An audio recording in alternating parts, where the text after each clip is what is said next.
एक सच बात बताओ, आपने अब तक कितनी बार एस्ट्रोलॉजर से अपना कुंडली दिखा लिया है और आपको अब तक कितना सेटिस्फेक्शन मिला है? क्या आप फुल्ली सेटिस्फाइड हो या फिर आप अभी तक रिसर्च करके एस्ट्रोलॉजर से बात कर रहे हो? अगर ऐसा है या फिर आप एस्ट्रोलॉजी प्रैक्टिस करते हो, सीखना चाहते हो या फिर इसमें आपकी रुचि है, तो ये वीडियो आपके लिए है। आपको ये पूरा वीडियो देखना चाहिए।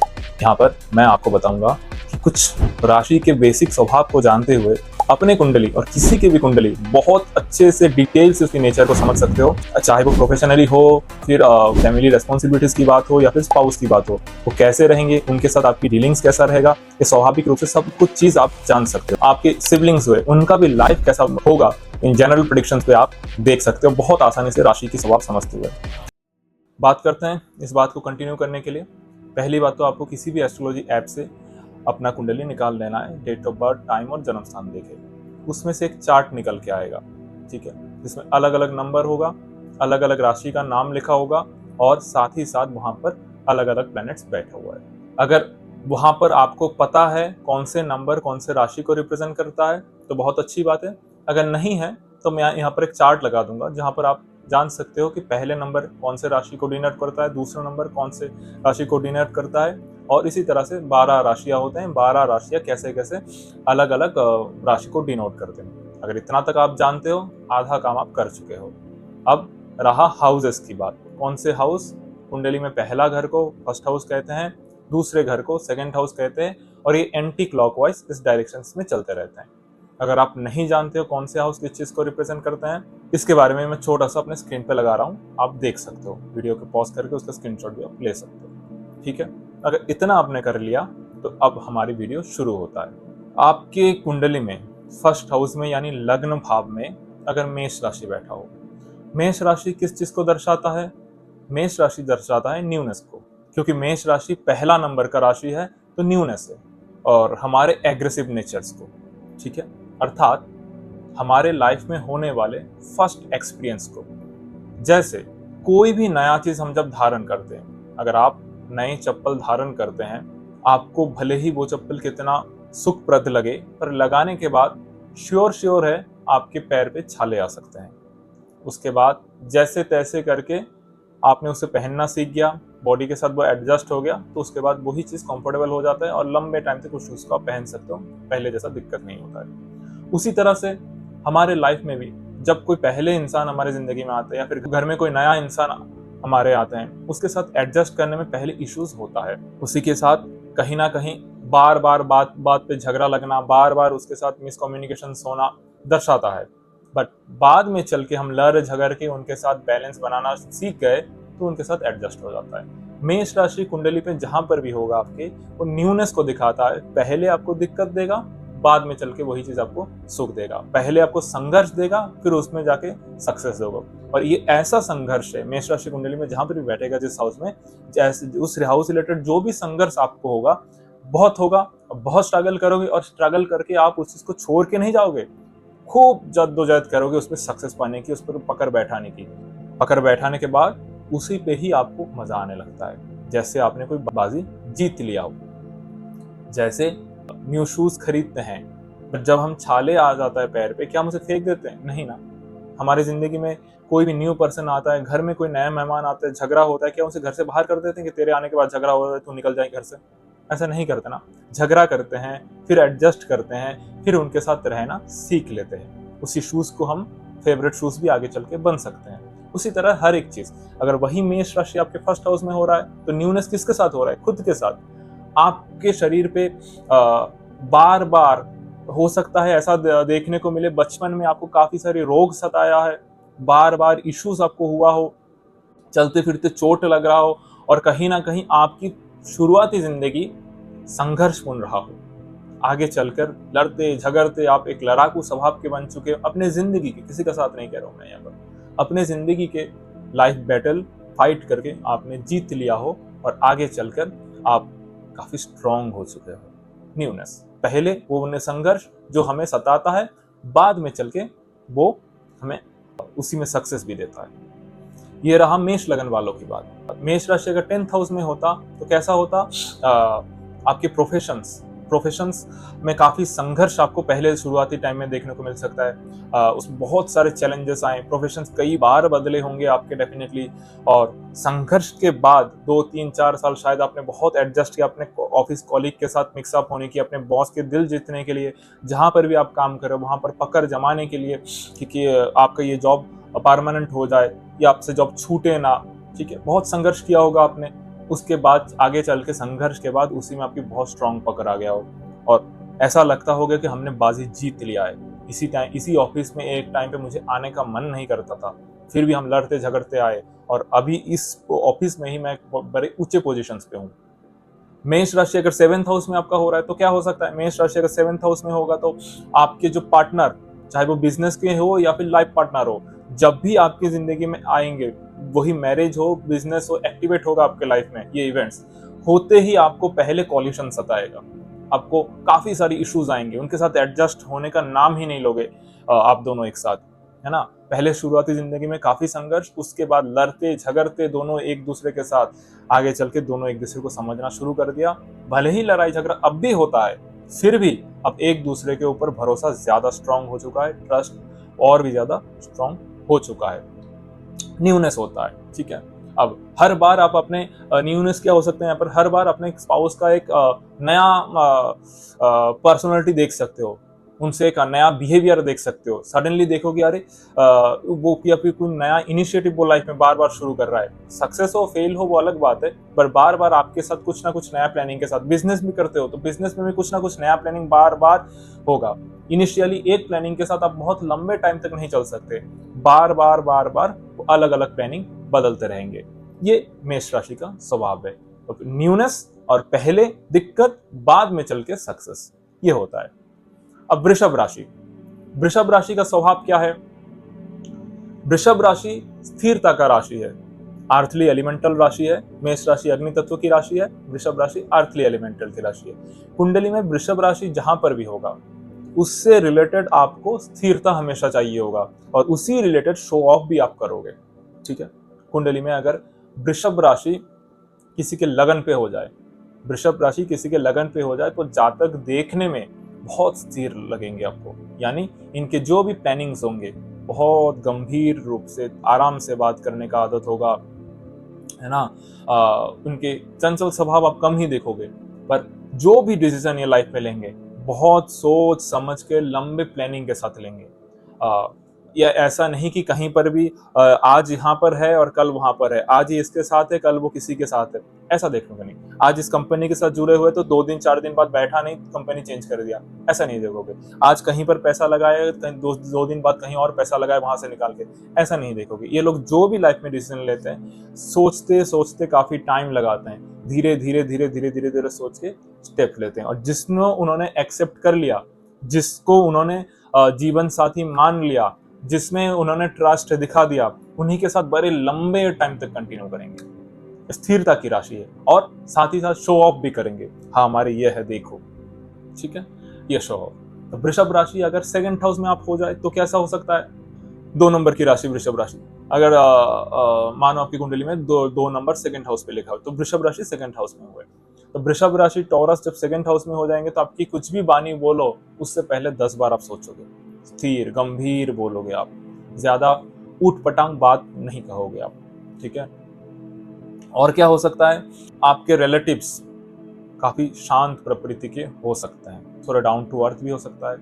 और क्या हो सकता है? आपके फाइनेंशियल प्लानिंग्स काफी धीर स्थिर वाला होगा, जल्दबाजी में कहीं पर भी आप पैसा नहीं लगाओगे और जल्दबाजी में कहीं से इन्वेस्टमेंट से आप पैसा निकालोगे भी नहीं, अनलेस एंड अनटिल कोई मैलेफिक प्लैनेट 2nd हाउस में बैठा हो, कोई इश्यूज आपको हो रहा है जिसके कारण से अर्जेंसी आपको डिसीजन लेना पड़े, अदरवाइज खर्चा आपका स्वभाव नहीं होगा खर्चा करना। अगर मंगल जैसे कोई प्लैनेट बैठ जाए 2nd हाउस में, वृषभ राशि भी हो जाए और साथ में मंगल जैसे प्लैनेट बैठ जाए, तो हो सकता है आप पहले ऐसे स्वभाव के थे कि गुस्सा आया कुछ भी बोल दिया, बोलना नहीं चाहिए था बट फिर भी मैं खुद को रोक नहीं पाया और बोल दिया, पर धीरे धीरे धीरे धीरे वहाँ रिलेटेड स्थिरता आपको इंक्रीज हुआ है, आपको धीरे धीरे समझ में आ रहा है लोगों के साथ कैसे बात करना है नहीं करना है, ये समझ में आ रहा है। ये भी हो सकता है ना। अलग अलग हाउस में क्या रिजल्ट हो सकता है वो हम आगे बात करेंगे। इस वीडियो में सिर्फ राशि का स्वभाव बात करेंगे, उसके बाद किसी के चार्ट में प्रैक्टिस करके भी हम देखेंगे, तो उसी से आप और डिटेल्स में सीख सकते हो, है ना। जुड़े रहिए हमारे साथ पूरे वीडियोस में। मिथुन राशि, अब किसी का अगर वही राशि हो तो वो अपना स्वभाव अपने साथ डिनोट भी कर सकते हैं। मिथुन राशि एक वायु तत्व की राशि है, द्विस्वभावी राशि है, डुअल नेचर होता है इनके पास। किसी के मिथुन राशि लगन पे आ जाए, ठीक है, या फिर उसकी मिथुन राशि ही हो जाए, ऐसे लोगों के अंदर स्पेशली लगन पे आ जाए तो दो स्वभाव इनके अंदर देखोगे, और मिलनसार स्वभाव भी होता है मिथुन राशि, और कहीं ना कहीं हाइपर एनर्जेटिक एंड लेजीनेस, दोनों एनर्जी इनके साथ देखोगे आप। कभी कभी ऐसे लगेंगे कि ये बहुत कुछ अपने अंदर छुपा के रखा है, बोलना नहीं चाहता, बोलना नहीं चाहती जैसे भी, या फिर और कभी कभी लेके लगेगा ये बोलती ही जा रही है, बोलते ही जा रही है, रुकने का नाम नहीं ले रहे, ऐसा।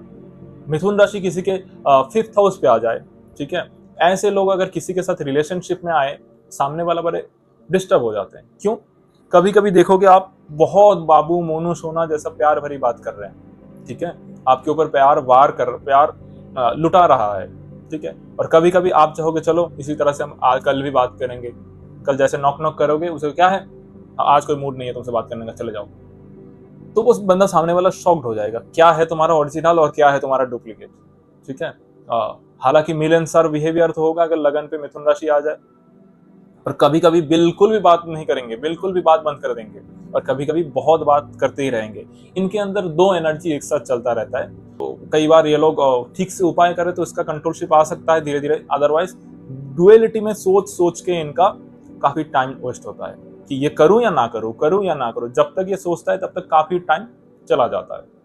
इसलिए राहु मिथुन राशि वाले कुंडली में काफी प्रबल देखे जा सकते हैं, क्योंकि राहु का फेवरेबल राशि मिथुन राशि है। अगर राहु अगर कुंडली में अच्छा है मिथुन राशि वालों के लिए, तो उनका डिसीजन मेकिंग पावर ठीक टाइम पे ठीक डिसीजन होने के चांसेस है। और क्या योग में जन्म हुआ है आपका, वो भी एक पार्ट है। तो ये होगी मिथुन राशि की स्वभाव कुंडली में, जहां पर भी मिथुन राशि होगा उस हाउस रिलेटेड दो स्वभाव आपके अंदर देखेंगे। फॉर एग्जाम्पल जैसे 5th हाउस की बात हमने कहा, अब मानो मिथुन राशि आपके 4th हाउस में बैठा हुआ है, वहां पर भी चंद्र जैसे प्लेनेट बैठे हुए हैं, ठीक है। 4th हाउस ऑलरेडी माँ का घर होता है, वहां पर भी चंद्र बैठ जाए तो आपके माँ के अंदर वो एट्रीब्यूट्स आप देखोगे और आपके मन पे वो स्वभाव रहेंगे, ठीक है। सन आत्मकारक प्लेनेट, और सन रिप्रेजेंट करता है हमारे फादर्स को, सन रिप्रेजेंट करता है हमारे ऑथोरिटीज को जहां पर भी हम काम करते हैं, सन रिप्रेजेंट करता है गवर्नमेंट को ऑल्सो, ठीक है। अगर आप गवर्नमेंट जॉब हो तो ठीक है, ये बात को नोट कर सकते हो, अदरवाइज अथॉरिटी के हिसाब से आप ले सकते हो सन को। सन अगर मिथुन राशि पे बैठा हुआ है, ठीक है, और वो अगर 4th हाउस में हो जाए, 4th हाउस किस चीज को रिप्रेजेंट करता है, 4th हाउस हमारे घर है, 4th हाउस हमारे मदर है। तो आपके माँ, पहले ही बोल चुका हूँ, दो स्वभाव रखते होंगे, काफी मिलनसार है, पर कई बार ऐसा लगेंगे कि बिल्कुल बात कर रही है बहुत ज्यादा लिमिटलेस, और कई बार बिल्कुल बात नहीं कर रही है, ठीक है। एक हाइपर एक्टिव एनर्जी और साथ ही साथ लेजीनेस दोनों दिखेंगे। साथ ही साथ अब सन बैठा हुआ है, यानी आपको जो जिंदगी में ऑथोरिटी मिलेंगे, आपके इंक्लूडिंग योर फादर, इनके अंदर भी वही स्वभाव आपको देखने को मिलेंगे। हो सकता है आपकी ऑथोरिटी बहुत, आपके फादर बहुत अच्छा पैसा कमा सकते थे लाइफ में, पर इनके सोच सोच के ये लाइफ में काफी टाइम अपना वेस्ट कर दिया, ठीक है। ये करूं कि ना करूं, कोई करूं कि ना करूं, ऐसा सोचते सोचते काफी इनिशिएटिव शुरू करने में ही उनको काफी टाइम लग गया, ऐसा भी देखने को मिल सकता है, ठीक है। ऐसे अब बात करते हैं कर्क राशि, यानी आपकी कुंडली पे कहीं पर भी 4th हाउस 4th नंबर लिखा हुआ हो, तो 4th नंबर कर्क राशि को रिप्रेजेंट करता है। ये एक वाटरी एलिमेंट है, ये एक भावना की राशि है, इमोशंस की राशि है, ठीक है। कर्क राशि जनरली क्रैब पानी पे भी रह सकता है, कीचड़ पे भी रह सकता है, दोनों जगह पर जनरली कीचड़ पे रहते हैं ये लोग, है ना। तो ऐसे लोग कुंडली में जहां पर भी आपके कर्क राशि होंगे, उस हाउस रिलेटेड इमोशनल डिसीजंस आप लेंगे। अगर उसमें कोई प्लैनेट्स भी बैठा हो, उस प्लैनेट्स जो भी कारक तत्व को लिविंग एंड नॉन लिविंग को रिप्रेजेंट करते हैं, वो हाउस रिलेटेड, वो प्लैनेट रिलेटेड जो भी एट्रीब्यूट्स होंगे, ऐसे जगह पर ऐसे लोग इमोशनली डिसीजन लेते हुए दिखेंगे। एग्जाम्पल, आपके 4th राशि बना हुआ है 12th हाउस में। 12th हाउस क्या है? 12th हाउस हमारे एक्सपेंडिचर्स है, 12th हाउस हमारे हॉस्पिटल्स है, ठीक है। 12th हाउस हमारे बेडरूम प्लेजर है। अगर आपकी सिंह लगन है तो 4th हाउस में आपकी कर्क राशि बैठ रहा है, ठीक है। जब भी आप हॉस्पिटल जाते हो, पेशेंट्स को देखते हो, आपके अंदर रोना आता है, आप काफी इमोशनल हो जाते हो। आप कभी भी किसी की डाइसेक्शन प्रोसेस नहीं देख सकते। हॉस्पिटल में जैसे होता है ना, छोटे मोटे चोट लगे तुरंत डाइसेक्शन करके भेज दिया, वो आप देख नहीं सकते। अगर वो देखा आपको रोना आएगा। ये स्वभाव हो सकता है। और क्या हो सकता है, आप काफी इमोशनली एक्सपेंडिचर करते हो सकता है किसी फीमेल्स के लिए ज्यादा, अपने मम्मी के लिए भी हो सकता है। फीमेल्स मतलब वैसे ही नहीं, मम्मी के लिए भी ज्यादा हो सकता है। अगर फोर्थ राशि आपकी 12th हाउस में बैठ रहा है तो श्योर श्योर आप खर्च करना चाहते हो कुछ और, पर इमोशनल डिसीजन लेके कहीं और एक्स्ट्रा खर्चा कर दिया। ठीक है, दिखावटी नहीं, यहाँ पर दिखावटी की बात नहीं कर रहे, यहाँ पर एक्सपेंडिचर्स की बात कर रहे हैं, वो भी किस मेंटेलिटी से, इमोशनली डिसीजन लेके खर्चा करते हो आप। ठीक है, और जब भी आप बेडरूम में जाते हो, अगर चंद्रमा आपकी कुंडली में पीड़ित हुआ तो कहीं ना कहीं बेडरूम में जाने के बाद इमोशनली टेंस भी आप होते हो सकते हो। ठीक है, और चंद्रमा आपकी कुंडली में अच्छा है तो डेफिनेटली अपने पार्टनर के साथ बेडरूम में जाने के बाद काफी इमोशनल बात कर रहे हो, मैनिपुलेटिव बातें कर रहे हो। चंद्र शुक्र अगर अच्छा है तो मैनिपुलेटिव बात भी आप कर सकते हो।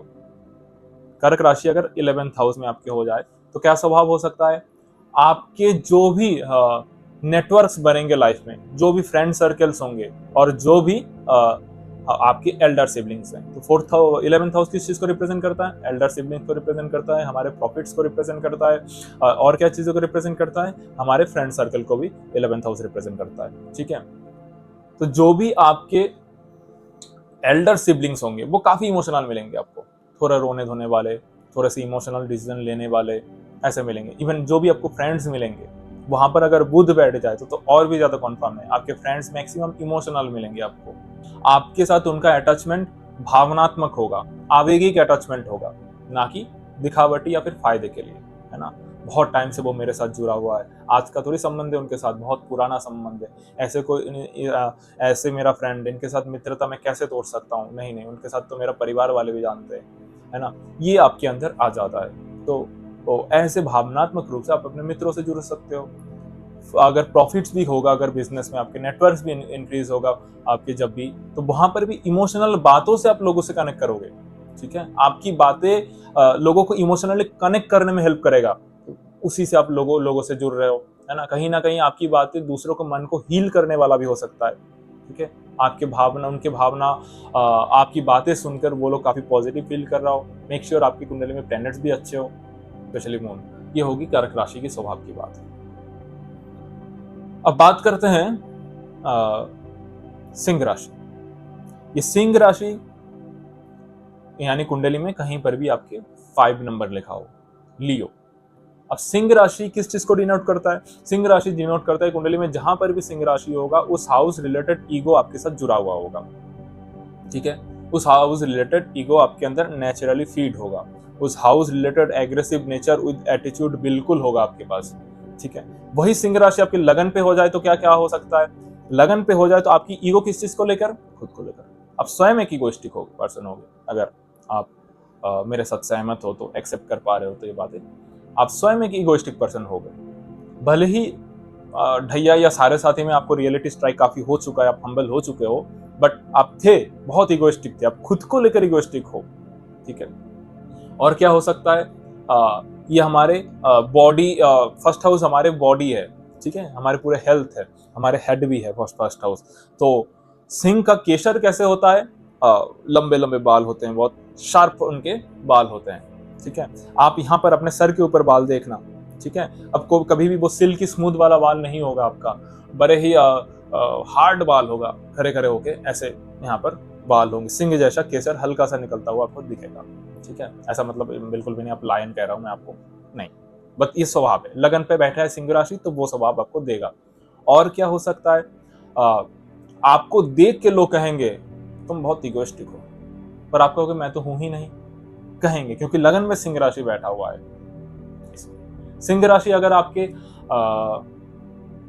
9th हाउस में बैठा हो तो क्या हो सकता है, 9th हाउस क्या है, 9th हाउस धर्मा है, 9th हाउस लक है, 9th हाउस हायर एडुकेशन से, 9th हाउस आपके गुरु भी है। ठीक है, अब आपको जो भी गुरु मिला है, इनको देखते ही आपको काफी रॉयल लगेंगे, इगोइस्टिक लगेंगे, दिखने में लग सकता है काफी रॉयल लिविंग लगेंगे आपको। ठीक है, अब टीचर्स जो मिलेंगे, पहली टाइम्स तो आपको लगेगा ये टीचर काफी इगोइस्टिक लुक्स के साथ है एंड रॉयल लिविंग का है। रॉयलिटी भी है सिंह राशि, ठीक है।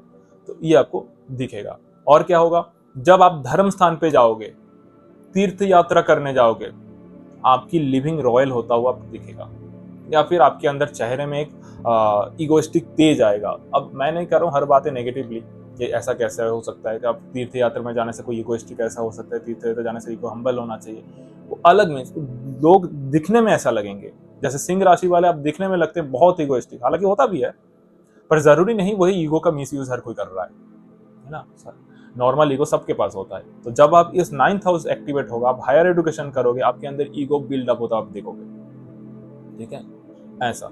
फिर आप खुद को लेके ईगो नहीं होगा, आपके हायर एजुकेशन का ईगो होगा आपके लिए, ठीक है। वही सिंह राशि अगर 5th हाउस में होता तो कैसा होता, 5th हाउस हमारे प्राइमरी एजुकेशन से, उसको लेकर भले हायर एजुकेशन ना हो, पर जितना भी एजुकेशन आपका है उसको लेकर आपको अगर आपने कोई डिग्री कोर्स भी किया है, उसी को लेकर भी आपको ईगो होता। और क्या होता, आपके बच्चे को लेकर आपको ईगो होता, होना भी चाहिए। अब देखना बताना, आपके बच्चे आपका ईगो का कारण बनेंगे, और बच्चे काफी तेज दिमाग के एंड शार्प एटीट्यूड के साथ होगा, एक रॉयल लिविंग के साथ होगा, उनकी परवरिश भी रॉयल लिविंग जैसा होगा, ठीक है। और क्या हो सकता है, आप जो भी रिलेशनशिप में आएंगे, उस रिलेशनशिप का, उसी पार्टनर का ईगो आपके साथ होगा। देख, मेरा गर्लफ्रेंड कौन है, मेरा बॉयफ्रेंड कौन है, उसको लेकर आप ईगो करोगे, ठीक है। भले कितना दिखाओ ना दिखाओ, बट वो ईगो का कारण एक होगा। ये हो गया सिंह राशि की बात। आगे चल के वीडियो में हम अलग अलग हाउस में लगा के अलग अलग लग्नों वालों के लिए बताएंगे एक एक राशि का स्वभाव कैसा होता है। अब बात करते हैं कन्या राशि की बात, यानी आपकी कुंडली में कहीं पर भी कन्या राशि हो, ठीक है, 6 नंबर लिखा हुआ तो समझ लेना कन्या राशि है। अब कन्या राशि लगन पे आ जाए, यानी आपकी कन्या लगन हो जाए। अगर आपकी कन्या लगन हो जाए, कन्या राशि लगन पे आ जाए, तो कैसा स्वभाव हो सकता है। कन्या राशि का स्वभाव क्या है, कन्या राशि स्वभाव है लॉजिक, इसका लॉर्ड हुआ मर्क्यूरी, लॉजिक, एनालिटिक्स, इसका स्वभाव होता है, ठीक है। अब और तेज बुद्धि का भी प्रतीक हुआ अब ये। मिथुन राशि का ओनर भी बुध हुआ, पर जब कन्या राशि में आते हैं वो वही बुध काफी मैच्योर हो जाते हैं, और साथ ही साथ क्रिटिसिज्म की राशि भी है कन्या राशि। अगर आपके लगन पे कन्या आ गया, तो सच बताना आपके अंदर कितना क्रिटिसिज्म है, कितना क्रिटिसिज्म आपने झेला है अपने जिंदगी में, और कितना क्रिटिसिज्म आप करने वाले अब बन चुके हो, सच बताना। जहां पर भी आपकी कन्या राशि है उसके साथ चंद्रमा आ जाए, ठीक है, तो आपके मम्मी से आप पूछ सकते हो उनको कितना क्रिटिसिज्म मिला है अपने, चाहे वो ससुराल पक्ष से हो, कहीं से भी हो, वो डिनोट करेगा कौन से हाउस में बैठा हुआ है, तो उस हाउस से रिलेटेड क्रिटिसिज्म इनको मिला है, ठीक है। और साथ ही साथ आपकी मम्मी भी धीरे धीरे ये स्वभाव आ चुका है इनके अंदर क्रिटिसाइज करने की, है ना, सुनते सुनते हो सकता है आ गया, पर आगे चलकर ये भी चीज होगा, उनके अंदर लॉजिक डेवलप्ड हो चुका है। कैसा लॉजिक, अब उनको समझ में आ चुका है कि किसके साथ कैसे बात करना है।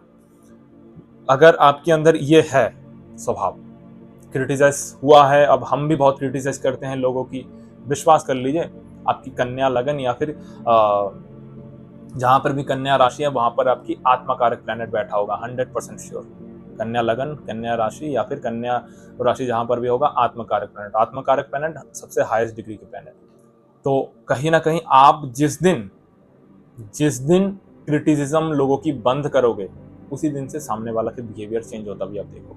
क्यों, अब उसमें एक बहुत मजेदार स्टोरी आता है। भगवान बुद्ध को मर्क्यूरी प्लैनेट से डिनोट किया जाता है, ठीक है। भगवान बुद्ध का बाल्यकाल कैसा था, खेल कूद करने वाले, बहुत जिज्ञासु।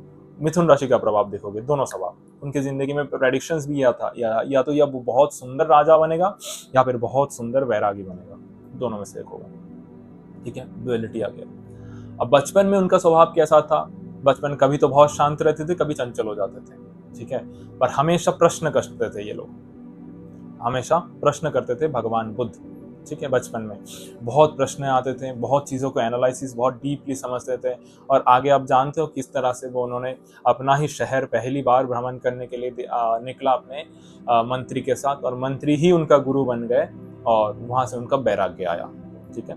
अब देखो दो स्वभाव, राजा से वैराग्य, ठीक है। जब वैराग्य लेने के लिए आएंगे तो निर्वाण के लिए उन्होंने एक वट वृक्ष के नीचे बैठ गया, ठीक है। जब उनको निर्वाण मिला, और मिलने से पहले काफी सारे टेस्ट हुआ, भगवान होने के बाद भी आप सब जानते हो, जब उनको निर्वाण मिल गया, वही जो लोग नेगेटिव एनर्जी उनके पास आते थे टेस्ट करने के लिए, वही सारे उनके सामने झुक गए, वो वापस अपने घर पे भी गए, ठीक है, जहाँ पर उनको कई सारे प्रश्न का सामना भी करना पड़ा और हर कोई उन्हें देख के शॉक्ड भी हुए और आगे चल के काफ़ी सारे उनके अनुयायी हो गए।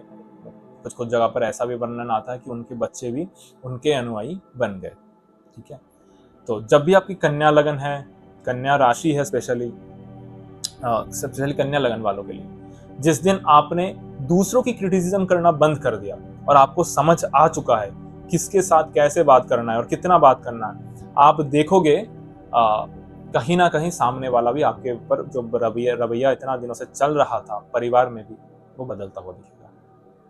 करके आप देख सकते हो, ठीक है। कन्या राशि अगर थर्ड हाउस में आ जाए तो कैसा हो सकता है, आपके यंगर सिबलिंग्स जो होंगे, ठीक है, यंगर सिबलिंग्स काफी क्रिटिसाइज करने वाले दूसरों को मिलेंगे, ठीक है। उनको भी काफी क्रिटिसिज्म बचपन में या फिर अर्ली फेसेस में मिला हो लोगों से, आसपास के लोगों से, ठीक है, पड़ोसी से, ठीक है। थर्ड हाउस से हम अपने पड़ोसी को भी देखते हैं, ठीक है, पड़ोसी से मिला हुआ है क्रिटिसिज्म, पर आगे चल के उनको समझ आ गया कि किस तरह से कैसे लोगों के साथ बात करना है, तो क्रिटिसिज्म बंद हो गया या फिर काफी हद तक नेग्लेजिबल हो गया।